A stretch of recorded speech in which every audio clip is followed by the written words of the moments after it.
Assalamualaikum warahmatullahi wabarakatuh. Perkenalkan, kami dari kelompok mata kuliah Sosiologi Industri. Nah, adapun tujuan kami di sini ialah untuk berdiskusi terkait pembahasan industri dan keluarga. Nah, namun sebelum masuk ke pembahasan, izinkan saya untuk memperkenalkan beberapa anggota kelompok kami, yaitu ada saya sendiri, Diop Hafiz, dan sebelah saya ada saya Iswahyudi. Saya Siti Aisyah. Saya Safra dari Latifah. Saya sendiri Evan Agustin. Saya Zainuddin M. Saya Fani Wardani. Oke, baik. Langsung kita masuk ke pembahasan. Nah, mungkin di telinga rekan-rekan sekalian sudah tidak asing lagi dengar yang namanya industri, ya kan? Nah, industri itu kan pengertian secara umumnya adalah kita melakukan kegiatan ekonomi yang mana kita bertugas untuk mengolah barang mentah menjadi barang yang jadi, dalam artian barang yang memiliki nilai guna. Nah, kalau menurut rekan-rekan sekalian nih, ada pandangan lain nggak menurut pengertian dari industri?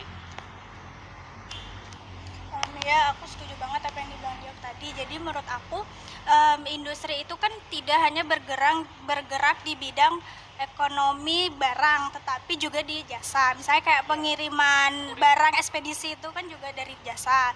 Terus kayak misalnya di sistem di bagian domestik itu juga termasuk dari industrialisasi. Jadi industrialisasi itu juga terlibat seperti dari memproduksi, terus distributor sampai ke konsumen. Itu juga merupakan dari proses kegiatan industrialisasi. Mungkin dari Evan ada yang ingin disampaikan?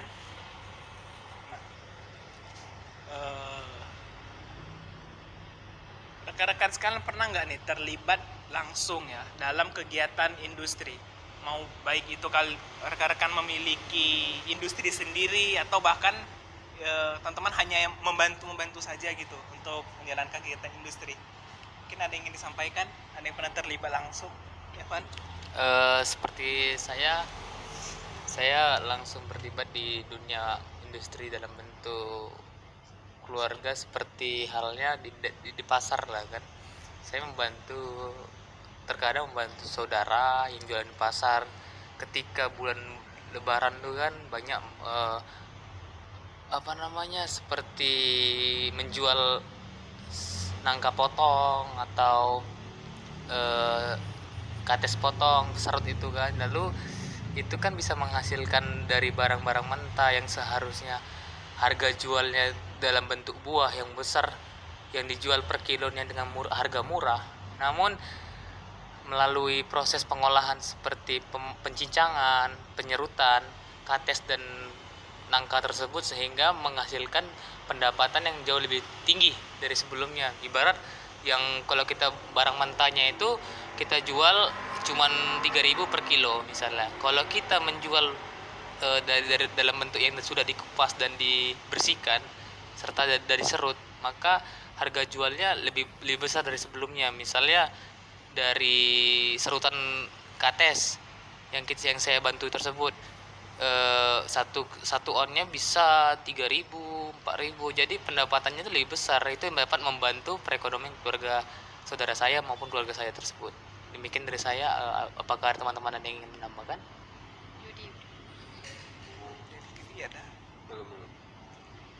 Nah, kita mungkin sepakat ya bahwa industri itu dia mengolah barang mentah menjadi barang yang memiliki nilai guna.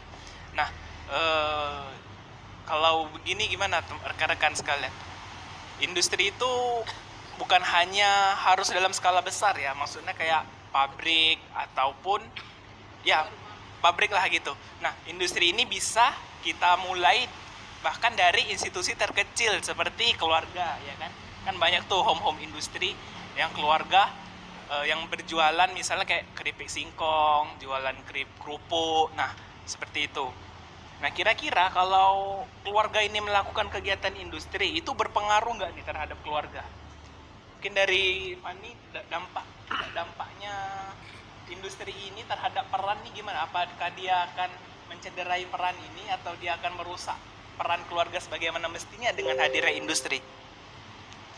Nah, kalau misalnya menurut saya sendiri sih, kalau misalnya nggak merusak tapi mengubah, misalnya ini kan misalnya seorang suami perannya apa, mencari nafkah, terus tuh kalau misalnya istrinya mengurus rumah, terus tuh kayak mengurus rumah, terus ngurus anak-anaknya juga kan.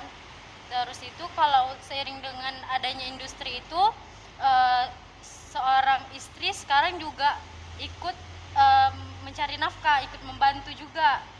Nah, kalau misalnya suaminya itu juga dia mengontrol anaknya juga. Jadi ada perubahan perannya di situ. Seorang suami yang harusnya cari nafkah aja, dia perannya bertambah. Sebaliknya juga istri juga gitu. Itu sih. Dari Aisyah mungkin ada yang disampaikan? Peran Iya.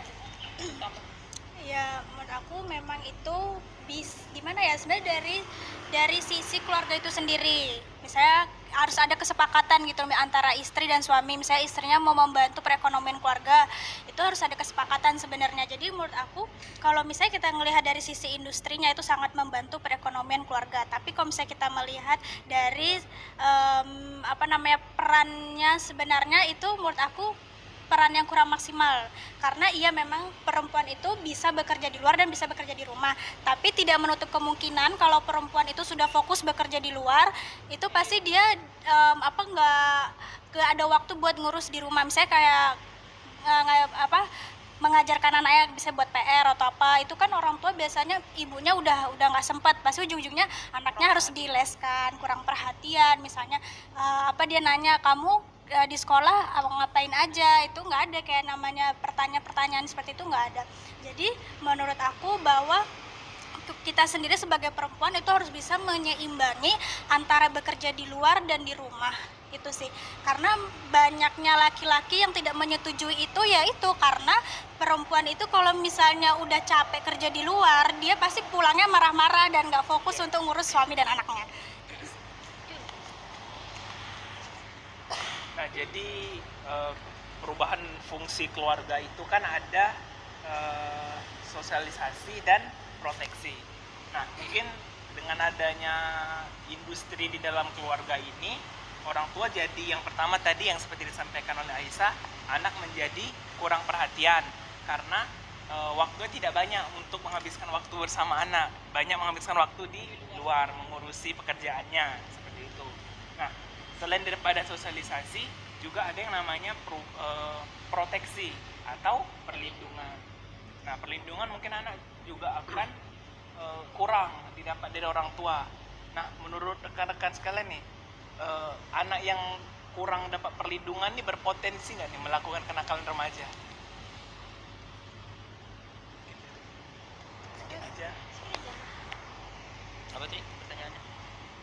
Anak yang kurang mendapat proteksi atau perlindungan dari orang tua berpotensi Pasti. remaja. Kalau menurut saya pasti, karena kan ya ibarat kata perlindungan dari orang tua itu kan contoh lah pengawasan, ya kan, secara secara langsung kayak ya dikasih tahu gitu kan, nak gini-gini nggak boleh, gini-gini nggak boleh.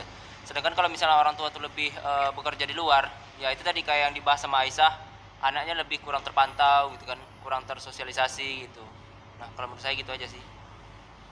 Kalau dari Yudi mungkin ada yang ingin disampaikan? Sama kayak Izan sih, lebih ke kalau misalnya industrialisasi ini kan orang tua bisa keduanya itu sibuk dengan pekerjaan mereka untuk menambah penghasilan di bidang ekonomi, sehingga anak ini kurang perhatian, apalagi anak-anak yang masih beranjak ke remaja, ke dewasa, yang masih mencari jati diri. Tanpa bimbingan dari orang tua itu sangat berpotensi dia itu mencari kebebasan di luar, bergaul bersama orang-orang yang tidak sesuai dengan norma-norma sosial yang ada, sehingga dia berpotensi juga ikut seperti pergaulannya. Selanjutnya, fungsi keluarga itu ada tentang eksistensi perempuan dalam ranah publik. Jadi apa yang dimaksud dengan eksistensi? Eksistensi itu adalah seperti biasanya perempuan kalau udah bekerja di ranah publik itu biasanya bersaing dengan laki-laki. Nah, laki-lakinya pasti akan merasa tersaingi dengan karir seorang perempuan. Kita ambil contohnya seperti seorang Najwa Shihab dan Agnes Monica. Nah, kita ngelihat dia kan bahwa bagaimana perempuan itu bisa loh berkarir lebih bagus daripada laki, tapi bukan berarti laki-laki nggak bisa ya. Tapi kan selama ini kan orang-orang berpikir bahwa perempuan itu tidak bisa berkarir lebih dari laki-laki. Sekarang kita contohnya ngelihat di kampus kita sendiri, sedangkan kajur kita adalah seorang perempuan. Nah, kita di situ bisa lihat bahwa perempuan itu bisa mempertahankan eksistensinya ketika bekerja di ruang publik. Seperti itu.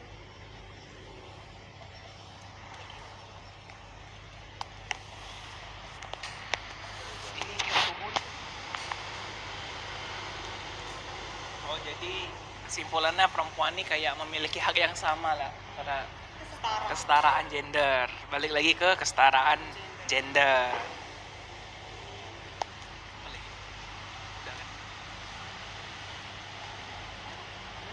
Udahlah. Gitu aja.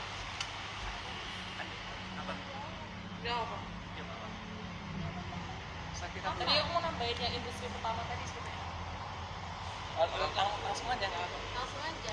Yang tadi yang kalau pengalaman industri sendiri kan dulu, tapi sekarang udah berhenti. Ibuku dulu tuh pernah kayak jualan roti gitu di pasar kan, tapi nggak langsung buat gitu, kayak cuma penerima gitu, ngambil dari pembuatnya gitu. Jadi nggak mau produksi. Ya nggak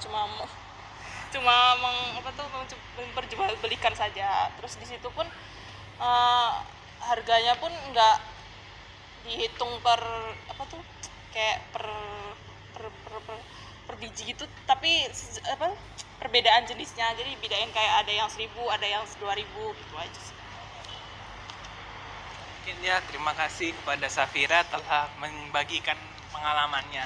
Nah, jadi kesimpulannya ialah industri itu di dalam keluarga dapat mengubah atau menambah peran masing-masing dalam keluarga, atau menambah tanggung jawab masing-masing keluarga yang tadinya hanya mencari nafkah juga harus mengurusi pabrik atau mengurusi jualannya. Begitu juga dengan istrinya yang tadinya hanya mengurus ibu rumah tangga saja, yang hanya mengurus pekerjaan rumah tangga saja, tapi dengan hadirnya industri rumah tangga juga perannya bertambah. Jadi dia harus membantu suami dalam melakukan industri tersebut. Nah, mungkin industri ini juga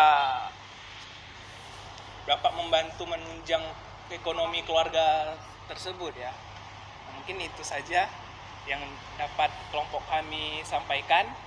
Kami mohon maaf apabila terdapat kesalahan ataupun kekurangan dalam diskusi kali ini. Saya akhiri. Wabillahi taufiq wal hidayah. Wassalamualaikum warahmatullahi wabarakatuh.